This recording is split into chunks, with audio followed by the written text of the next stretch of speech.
Agent 500 କେତେ ହେଲାନ 500 କେତେ ଡିକ୍ଲାର ହେଇଯାଇଛି। ଆମର ଜନସଂଖ୍ୟା ଭିତରେ ଆମେ ତ ବହୁତ କମ୍ ଥିଲା। 12ଟା ଗ୍ରାମ ପଞ୍ଚାୟତରେ ମିଶିକିରି ବି ସେଟା ମିଶେଇକିରି ଲୋକ ସଂଖ୍ୟାରେ ଗୋଟେ ମହାନଗର ହେଲା।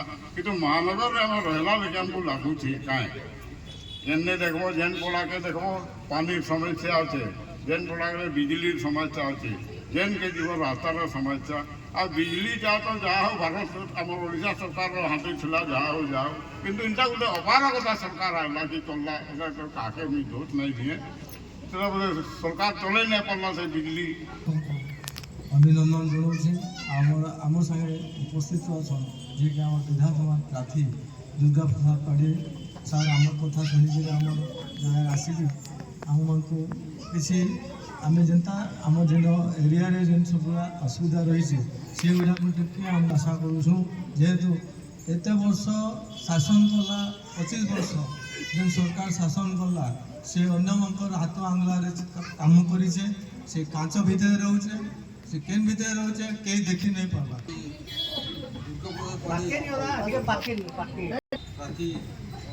ସାଥିଗୁଡ଼ାରେ ସମସ୍ତ ସାଥିଗୁଡ଼ାର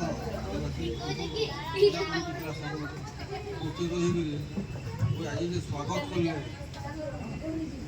ସମସ୍ତଙ୍କୁ ଧନ୍ୟବାଦ।